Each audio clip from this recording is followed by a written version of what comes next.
The live TV, सच सबसे आगे। नमस्कार, द लाइव टीवी आप देख रहे हैं। आपके साथ मैं हूं आदित्य कुमार। अमेरिका से एक ऐसी खबर आई है जो अमेरिका ही नहीं, इजराइल और उसके साथ साथ जो उसका समर्थन करते हैं उन सभी देशों के मुंह पर एक करारा तमाचा होगी। दरअसल एक अमेरिकी कैदी ने काम किया, मेहनत की और उससे जो पैसा इकट्ठा हुआ उसने गाजा के लोगों के लिए दे दिया, क्योंकि वो जानता है कि गाजा के हालात क्या है। वो देख रहा है, समझ रहा है कि वहां पर किस तरीके से इजराइल ने हमला किया, वहां के हालात क्या बन गए, वहां बद से बदतर स्थितियां हो गई हैं, अस्पतालों का हाल बेहाल है, वहां लोग काल के गाल में सवार रहे, कब्रिस्तान बना दिया है इजराइल ने वहां पर। इसलिए वो अपने पैसे के दान कर रहा था और जब लोगों को इस बारे में पता चला तो लोगों ने उल्टा उसको ही दान किया। और वो जो रकम है वो अगर आपको बताएंगे तो आपकी आंखें खुली की खुली रह जाएंगी। आप जानते हैं दान क्या होता है?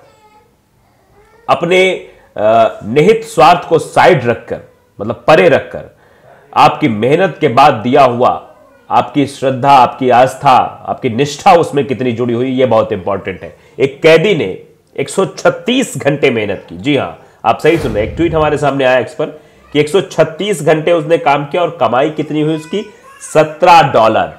महज $17 उसने कमाए और इसे गाजा के पीड़ितों को दान कर दिया। आप समझिए, 136 घंटे मेहनत की उसने और उसने ये सारी रकम जो $17 उसने 136 घंटे मेहनत करके कमाया था वो सब दान दे दी। अब सोचिए, अंदाजा लगाइए कि किस तरीके से उस शख्स ने अपना सब कुछ न्यौछावर कर दिया। वो चाहता तो उस 136 घंटे की मेहनत को बचा लेता। 136 घंटे आसान नहीं होता है। 24 घंटे आप जानते हैं दिन या रात होते हैं, दिन रात होते हैं, वो 24 घंटे होता है। और दिन में ही आदमी मेहनत करेगा, रात में तो नहीं करेगा। तो दिन की मेहनत आप 12 घंटे जोड़ लीजिए और 12 घंटे आप 136 डिवाइडेड बाई 12 कर लीजिए, आपको दिनों का आंकड़ा आपके समझ आ जाएगा। उतने दिनों की मेहनत उसने न्यौछावर कर दी, क्योंकि वो जान रहा है $17 आपको रकम बड़ी छोटी लग रही है, लेकिन उस कैदी की मानसिकता कितनी बड़ी है और उसका दिल कितना बड़ा है, उसका जो है जज्बा कितना बड़ा है कि 136 घंटे मेहनत करके उसने जो $17 कमाए, वो $17 उसने गाजा के लोगों को दान कर दिया कि जाओ गाजा के लोगों को ले जाओ, दो जाके, क्योंकि गाजा के लोगों को इस पैसे की ज्यादा जरूरत है, क्योंकि वहां पर हालात बद से बदतर हो गए हैं। और जब अब यह खबर तेजी से वायरल हुई, जब अमेरिका के लोगों को यह बात पता लगी कि भैया ऐसी ऐसी बातें हैं, तो उन्होंने $1 लाख इकट्ठा कर लिया। यानी अमेरिका कुछ लोगों ने $1 लाख इकट्ठा किए, पैसे इकट्ठा किए और उस कैदी को दे दिया। आप समझिए, लोगों ने देखा कि 136 घंटे काम करके वो $17 कमाने के बाद उसने अपने $17 गाजा पट्टी को दान कर दिए। इसका मतलब है कि उसका दिल बहुत बड़ा है और ये अमेरिका के लोगों को समझ में आ रहा है, लेकिन अमेरिका के राष्ट्रपति को समझ में नहीं आ रहा है। अमेरिका के लोगों ने $1 लाख इकट्ठा किए और उस कैदी को दे दिया कि लो भैया, तुमने बहुत नेक काम किया, बहुत बड़ा दिल दिखाया है। वो जो पैसे उस कैदी को मिले, उसने कहा कि मुझे नहीं चाहिए, ये पैसे गाजा के लोगों तक पहुंचने चाहिए। उसने सीधे कह दिया, लेकिन इस कैदी ने कहा कि गाजा के लोगों को मुझसे ज्यादा इसकी जरूरत है। उन्होंने इसे गाजा को भी दान कर दिया।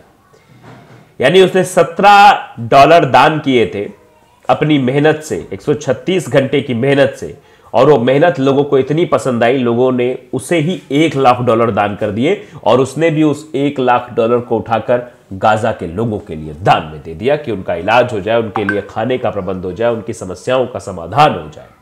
आप समझिए, लेकिन इजराइल को ये समझ नहीं आ रहा है, अमेरिका के राष्ट्रपति को यह समझ नहीं आ रहा है, ब्रिटेन के राष्ट्रपति को यह समझ नहीं आ रहा है। इन सब पश्चिमी देशों के राष्ट्रपतियों को देखना चाहिए कि मानवता भी कोई चीज होती है।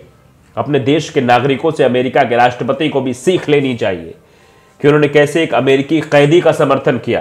कैदी का आमतौर पर उसको गलत नजरिए से देखा जाता है, उसको सम्मान नहीं बल्कि अपमान के नजरिए से लोग देखते हैं, लेकिन उसके बाद भी अमेरिका के लोगों ने सोचा कि इसने जो किया है वो बहुत बड़े सम्मान से भी कम है, जिसने अपनी 136 घंटों की मेहनत लगा दी गाजा पट्टी के लोगों के लिए। वो $17 नहीं गिना जाएगा, वो 136 घंटे की मेहनत, उसकी निष्ठा, उसकी ईमानदारी, उसकी कर्तव्य निष्ठा, वो सब देखी जाएगी। और उसने अपना कर्म करते हुए लोगों की मदद करना मुनासिब समझा, यानी मानव अधिकार का पालन किया है। यही बात अमेरिका के लोगों को जच गई और उन लोगों ने $1,00,000 दे दिए। अब समझिए कितनी बड़ी रकम होती है उस $17 के दान की वजह से, और उसको भी पूरा का पूरा दान कर दिया गया, क्योंकि वो कहता है कि मुझे इस की क्या जरूरत है, इस $1,00,000 का मैं क्या करूंगा, मुझसे कहीं ज्यादा उन लोगों को जरूरत है, गाजा के लोगों की जरूरत है। तभी तो मैंने 136 घंटे मेहनत करके जो $17 कमाए थे वो भी गाजा पट्टी के लोगों के लिए दे दिया है। तो आप समझ सकते हैं कि गाजा पट्टी के लिए किस तरीके से काम करे। अगर हम गाजा पट्टी के हालात को अभी समझे तो वहां के हालात बद से बदतर हो गए। अब इजराइल जो हमला कर रहा है, इजराइल किस पर हमला कर रहा है? इजराइल उन लोगों पर भी हमला कर रहा है जो लोग वहां मदद पहुंचाना चाह रहे हैं, जो उन गाजा पट्टी के लोगों की मदद करना चाह रहे हैं उन पर भी हमला कर रहे हैं। आप इससे ही अंदाजा लगा सकते हैं कि आखिरकार इजराइल की मानसिकता क्या है। आप समझिए उस अमेरिकी कैदी की जो जेल में है, जिसने 136 घंटे की मेहनत करके $17 कमाए तो उसको दान कर दिया।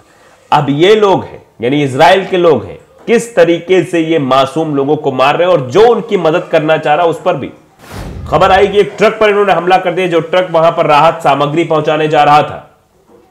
अब अंदाजा लगाइए कि लोग क्या चाहते हैं, क्या करना चाह रहे हैं। गाजा में युद्ध विराम की कोशिशों के बीच इजराइल के हमले जारी हैं। मदद की आस में एकत्र भीड़ पर इजरायली हमला, 104 लोगों की मौत हो गई। गाजा तक मदद पहुंचाना बहुत मुश्किल हो गया है, यानी जो मदद पहुंचा रहा है उसके ऊपर भी ये लोग हमला कर रहे हैं। गाजा के स्वास्थ्य अधिकारियों ने आरोप लगाया कि गाजा शहर में मदद की आस लगाए फिलिस्तीनियों पर गुरुवार को इजरायली हमले में 104 लोग मारे गए और 280 लोग घायल हो गए। अधिकारियों ने कहा कि इजराइल हमास जंग शुरू होने के बाद से अब तक 30,035 फिलिस्तीनी मारे जा चुके हैं, जबकि 70,457 लोग घायल हुए। एक तरफ गाजा में युद्ध विराम की कोशिश हो रही है और दूसरी तरफ इस तरीके की चीजें की जा रही है। मतलब गाजा के स्वास्थ्य अधिकारियों ने आरोप लगाया, गाजा शहर में मदद की आस लगाए फिलिस्तीनियों पर गुरुवार को इजरायली हमले में 104 लोग मारे गए, 280 लोग घायल हुए।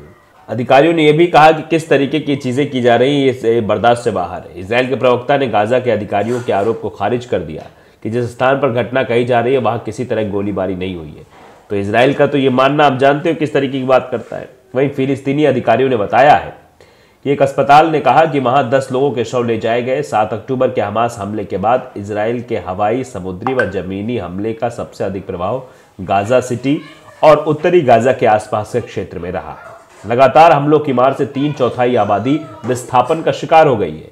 मानवीय सहायता पहुंचा रही संयुक्त राष्ट्र की एजेंसियों का भी कहना है कि हमले के चलते गाजा के लोगों तक सहायता पहुंचाना मुश्किल हो गया है, लेकिन इजराइल ने यूएन एजेंसियों के दावे को खारिज कर दिया। इजरायली एजेंसी कोगैट ने कहा कि चिकित्सा सहायता में बाधा पहुंचाने के आरोप निराधार है, यानी मानने कोई तैयार नहीं है वो कुछ, जबकि लगातार उसकी वजह से ही सब कुछ हो रहा है, वही सब ये सब षड्यंत्र कर रहा है। तो हम अंदाजा लगा सकते हैं किस तरीके का है इजराइल।